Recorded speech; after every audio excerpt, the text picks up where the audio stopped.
जिनको बंदत निति छैल छबीलो श्याम हरित अक्षर बीज ऋषि बंसी शक्ति सुवंश नख सख सुंदर ध्यान धरा जय जय श्री हरिवंश जय जय श्री हरिवंश। श्री भोलानाथ जी भोरी सखी जी प्रेम की पीर में कहते हैं प्रिया जी से कि कोमल चेत स्वामिनी प्यारी, कोमल चेत स्वामिनी प्यारी, कोमल चेत सहचरी आदि जे संग रहत सदारी। एक तो स्वामी जी आपका जो चित्त है ये बड़ा ही कोमल है, बहुत कोमल है स्वामी जी का चित्त। और जो इनकी सहचरियां हैं, सखी हैं, यह भी कोमल चित्त वाली ही है, ये सदा ही संग बनी रहती हैं। ललिता, विशाखा, चंपा, चित्रा, तुम विद्या, रंग देवी, सुदेवी, इंदुलेखा, ये तो 8 सखी हैं। और प्राय करके लोग ये 8 सखियों को ही जाना करते हैं, लेकिन ध्रुवदास जी महाराज ने 8 सखी नहीं कहा है। उन्होंने तो अनंत अनंत जूथों का वर्णन किया गया है, उनमें ये श्रेष्ठ हैं।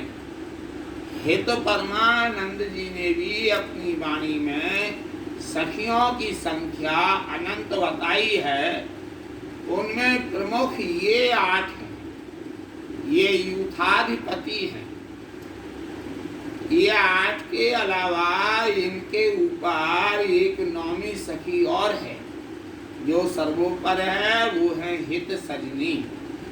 रात्रि को जब शयन होती है तो जितनी सहचरियां हैं, ललिता, विशाखा, चंपा, चित्रा, ये सबके लिए भीतर प्रवेश नहीं रहता है, ये सब बाहर आ जाती हैं। लेकिन एक हित सजनी ही ऐसी है जिनका प्रवेश भीतर रहा करता है। शयन जब होती है तो ये बंसी जी को मध्य में विराजमान किया जाता है और यही इनकी अंतरंग सखी बन जाती हैं, जो सब बाहर निकल आया करती हैं। लेकिन इनके लिए बहुत कोमलता की आवश्यकता है। ब्रज में श्री राधा रानी को स्वीकार किया, सभी ने स्वीकार किया, सभी राधे राधे बोलते हैं। कभी कभी तो ऐसा लगता है कि लोग कहते राधे राधे श्याम मिला दे, राधे राधे श्याम मिला दे, तो लगता है कि इनको राधा रानी से नहीं बल्कि श्याम से मतलब है। कभी कभी तो ऐसा लगता है कि राधा रानी तो इनको मिल ही चुकी हैं, ऐसे मिल गई हैं बिल्कुल सामान्य तौर पर, अब श्याम सुंदर से मिलना है। और यहाँ श्रेष्ठता श्याम सुंदर की उनकी बातों से नजर आती है। लेकिन यहाँ तो श्याम सुंदर भी प्रिया जी के चरण कमलों में लौटते रहते हैं, इसलिए यहाँ कृष्ण प्रधान नहीं है, राधा है। कोमल चेत कृपालु लाडली, मोहन गिरवर धारी, कोमल चित श्री कीरत रानी, श्री रस भानु बवारी। अब ये कीरत रानी है, ये भी कोमल स्वभाव की हैं। यदि कोमलता नहीं होती तो कीरत के राधा का जन्म हो ही नहीं सकता था। और वृषभान बाबा भी यहाँ बहुत कोमल स्वभाव के हैं। श्री हरि वंश सवही में कोमल, और इन सबसे भी यदि कोमलता है तो वह हरिवंश महाप्रभु जी में है। और यही एक इनकी कोमलता का कारण है कि यहाँ की उपासना में जब प्रातः काल होता है तो उस समय सबसे पहले इनको भोग लगाया करते हैं।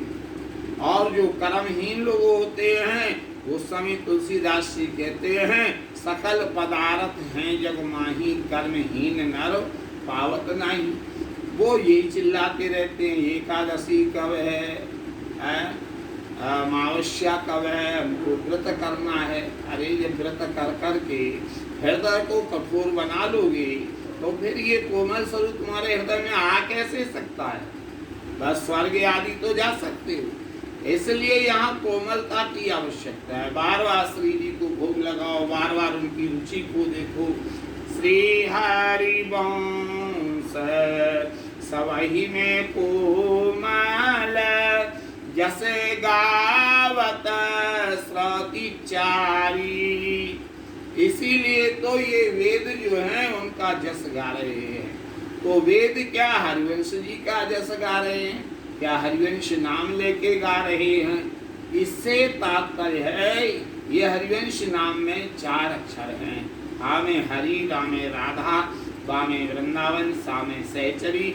तो ये वेद कभी श्याम सुंदर को गाते हैं, कभी वंशी को गाते हैं, कभी वृंदावन को गाते हैं। तो ये हरिवंश जी का ही तो जस गा रहे हैं। कोमल चेत सब सब शेख बनहारे, कोमल चित सुकुमारी।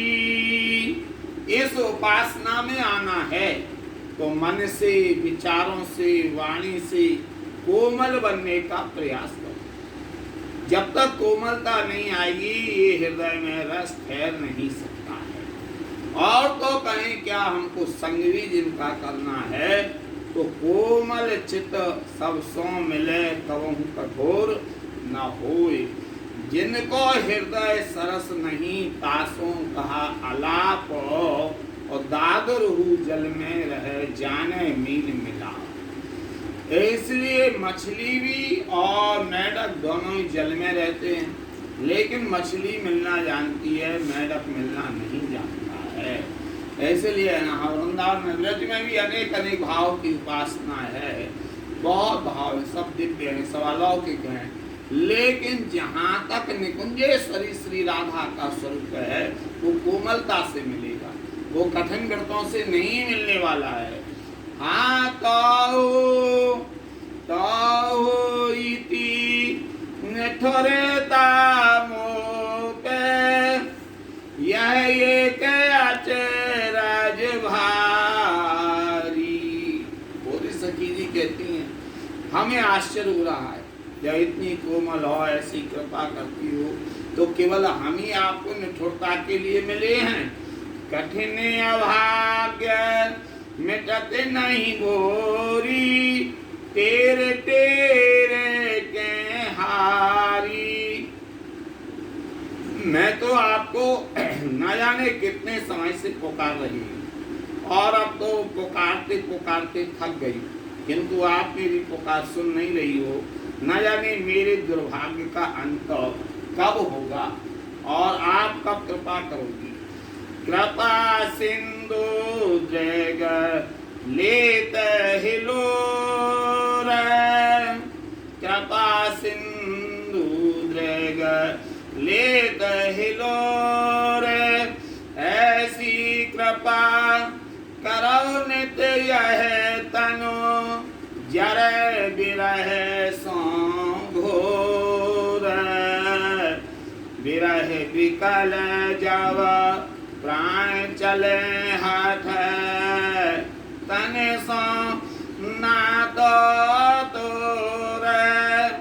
सहज कृपालु आगे चल, हाँ आगे चलिया।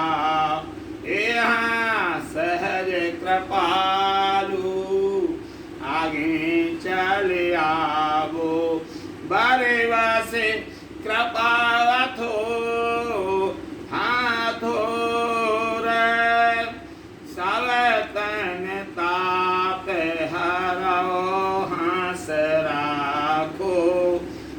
सुधा माधुरी गोर मुख मयंक मृदुहास चांदनी मम दृग कराहु चकोर हा भोरी दीने द्वार पे धारी याचत लोचन कोर। हे मेरी सामने श्री राधे, आपके नेत्रों में कृपा का जो समुद्र है वो हिलोर ले रहा है। आप मुझ पर कुछ ऐसी कृपा करो कि मेरा यह शरीर आपके विरह की अग्नि में हमेशा जलता रहे, यानी बराबर क्षण प्रतिक्षण आपकी याद करता रहे। एक नाम श्वास दो बिलग चलते हैं, ऐसे तो मन धीर न पावे। रोम रोम रग रग जाओ बोले, तब कछु स्वाद नाम को पावे। नाम भी अलग चल रहा है, श्वास अलग चल रही है, बातचीत भी चल रही है, तो फिर ये रस कैसे मिलेगा? तो रोम रोम से जब राधा नाम निकलने के लिए लग जाए तब कोई बात बने। जब विरह की ज्वाला से अत्यधिक व्यथित होकर इस शरीर से अपना संबंध समाप्त कर मेरे प्राण निकलने वाले हों, तब हे परम कृपाल स्वामी, आप कृपा जल की घनघोर वर्षा करती हुई मेरी उमंग के साथ दौड़ती हुई चली आए और मेरे शरीर में प्रज्वलित विरह की अग्नि को शांत करके मुझे अपनी रूप सुधा माधुरी से सराबोर कर प्रसन्नता के साथ अपना निकट सानिध्य प्रदान कर दे। अपने मुख रूपी चंद्र एवं चंद्र मधुर मुस्कान रूपी चांदनी का मेरे नेत्रों को चकोर बना दे। फिर मैं आपके प्रेम में मगन होकर आपकी छवि को अपलक दृष्टि से देखती रहूं और मेरा अन्यत्र देखना पूरी तरह समाप्त हो जाए।